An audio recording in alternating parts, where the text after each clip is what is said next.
Gala-première van musical De Tweeling in Heerlen en levenskunstenaar Jeff Vliegen over zijn autobiografie.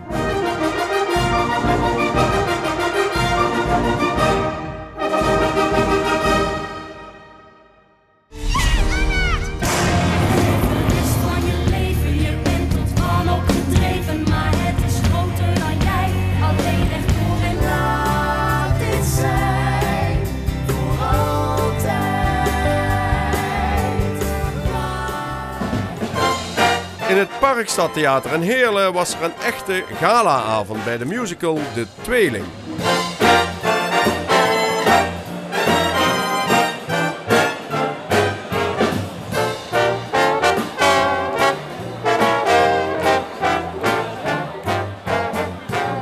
She gets too hungry for dinner at 8. She loves the theater and never comes late. She never bothers, but she'd hate. That's why the... Ja, is dit de jaarlijkse happening waarin alle drie de businessclubs van cultureel Zuid-Limburg, om het zo maar even te zeggen, dat die hun top-event hebben van het jaar? Ja, dat klopt. En dat is nou de 4e keer dat we het organiseren. De eerste keer is in 2012 geweest, ook hier in het Theater Heerlen. Toen hebben we Ellen ten Damme gehad, daar waren je er ook bij. En dat is daarna Maastricht en Sittard Geleen. En nu zijn we weer in Heerlen. En we zijn van plan om dat op die manier voor te zetten. Ja, ik moet je dubbel feliciteren met deze gala-première hier. Maar dan ook nog dat we kennelijk in de beste toeristische streek van de hele wereld zitten. Het is ongelooflijk. Goedenavond. Ongelooflijk, hè? Ja, ook goedenavond. Maar ja, ik sta er ook helemaal perplex van. Kijk, als je hier woont, heb je het niet zo in de gaten. Dan hebben we blijkbaar de laatste 15, 20 jaar toch wel een heleboel met elkaar veranderd hebben. En ten gunste.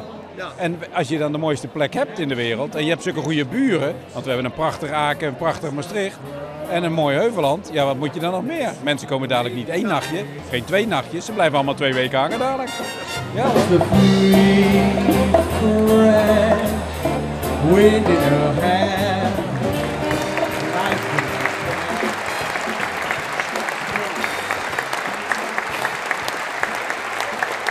Toen ik in de zaal zat, toen zat ik zo te denken van goh, het verhaal speelt zich af zoveel jaren geleden, maar wat je nu allemaal meemaakt, dat is redelijk actueel.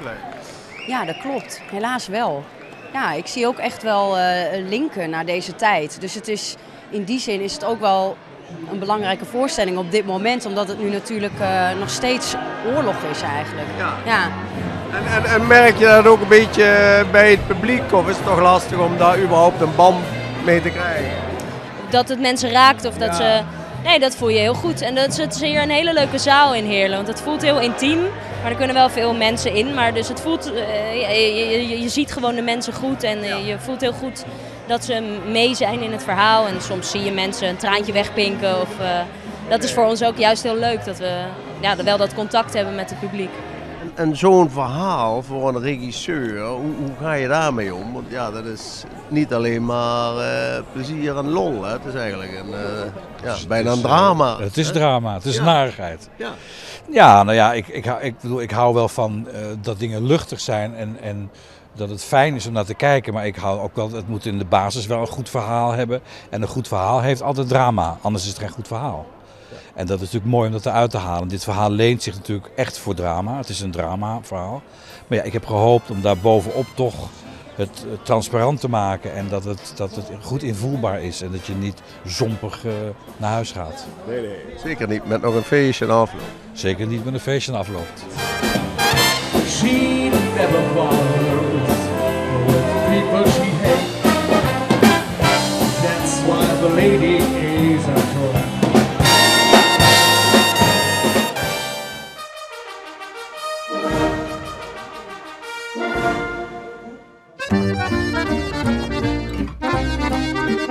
In de Bergman Sociëteit in Maastricht werd de autobiografie gepresenteerd van de inmiddels 82-jarige levenskunstenaar Jeff Vliegen. Veel vrienden en bekenden van de eigenaar van het ooit beroemde café Het Knijpke, daarnaast filmproducent en schilder, kwamen daarop af. Ja, Jeff, dit boek, je bent nu 82. Moeten we dat zien als een autobiografie, dat je terugkijkt op je leven? Ik kijk natuurlijk terug op mijn leven en er is zo veel in gebeurd dat ik ook een stuk verantwoording afleg ten opzichte van mijn kinderen en mijn vrouw en een aantal vriendinnen. Een aantal, en ja. Vrienden, ja. Als ik het goed heb gelezen in het boek, een aantal vriendinnen, dat waren er tussen de 150 en 200. Ja, dat werd misschien wel eens overdreven, maar als je probeert die namen op te schrijven, dan moet je erg zoeken. Maar laten we zo zeggen, je had en hebt, maar zeker je had een heel kleurrijk leven. Je was uit een gegoede familie Gronsveld, hè, een dorpje hier onder Maastricht. En op een gegeven moment ben je in de horeca gedoken, dus je was niet zozeer de optimale student. En je hebt toen op een gegeven moment hier in de Bernardesstraat het roemruchte café Het Knijpke geopend, wat in feite het eerste eetcafé van heel Nederland was. Juist, ja. Dat was in welke periode? Ik ben begonnen 23 december, 2 dagen voor de Kerstmis, 1966. Kijk, de 60's. Ja. Vaak van heel vroeger dat je legde toen al de nadruk op wijn, wat toen eigenlijk vrij bijzonder was, want meestal werd er bier gedronken en niet zozeer wijn. En je kon er inderdaad ook al eten, escargots herinner ik onder andere. Ja, je krijgt natuurlijk de combinatie wijn en kaas.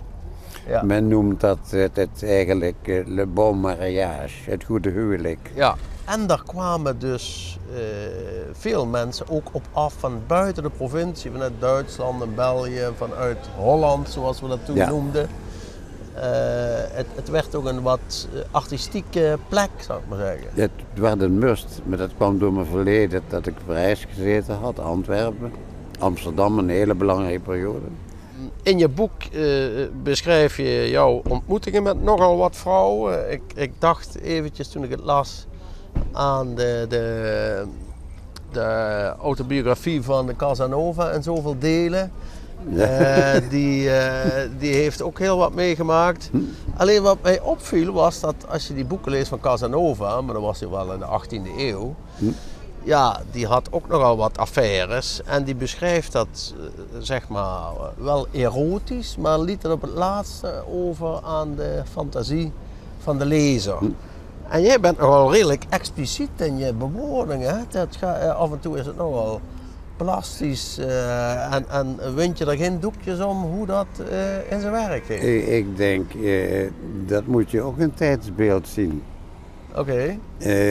Ik heb een hekel als ik naar pornofilms kijk. Ja. Vind ik afschuwelijk. Ja. Maar bij mij, ondanks het gebeuren dat het sensueel was, ik hield van die vrouwen. Dus dat was een tederheid.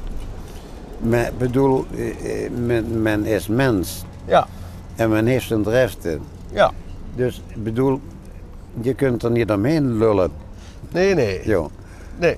Bedoel, dit zijn feiten. Maar ik bedoel, dat is verder prima, maar je beschrijft het, laten we zeggen, tot en met de vochtigheidsgraad van de vrouw in extase. Dus je had niet zoiets, laat ik maar een soort dichterlijke waas eroverheen hangen. Of past het ook, is dat ook iets van vandaag? Of was het meer toen, in de wilde tijd? Dus, want ze zeggen soms ook wel eens dat het nu allemaal wat preutser is. Eigenlijk. Het is nu preutser dan in een bepaalde periode. Ja. In de tijd van flower power en toestanden. Ik bedoel, was alles normaal. Dus de jongeren waren toen vrijer dan nu? Ja. Op een gegeven moment ben je toch met iemand getrouwd, je vrouw Lea, 10 jaar lang. Ja. Daar heb je ook 2 kinderen met gekregen, een zoon en een dochter. En op een gegeven moment werd je ook eigenaar van deze zaak hier, de Bonfam.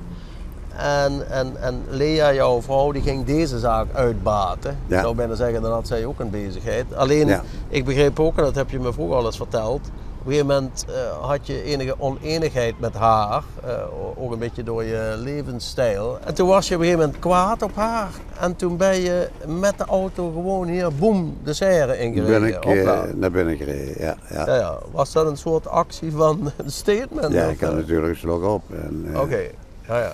Maar ik werd altijd beschermd door mensen die op een gegeven moment erachter kwamen dat ik dat gedaan had. Ja. En die auto verdween. Oké, dat dus werd... ze konden nooit bewijzen welke gek dat gedaan had. Want je had nog een groot herenhuis in de Brede Straat waar je toch ook leefde al, met alles erop en eraan en alle soorten drank en noem het maar op. Want drank was toch ook een redelijk rode draad in het leven. Drank en vrouwen. Drank en vrouwen, daar ging het eigenlijk om. En nadat je dus eigenlijk financieel gescalpeerd was door de Fiat, toen moest je veel bescheidener gaan leven. Klein appartementje en dit en dat, veel minder inkomen.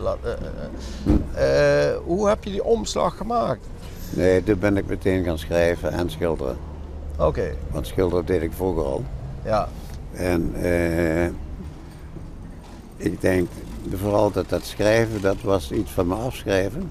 Ja. Maar ook ik wou duidelijkheid geven wat me in dit boek gedeeltelijk gelukt is. Maar het moet een vervolg krijgen om het voor de mensen duidelijk te maken.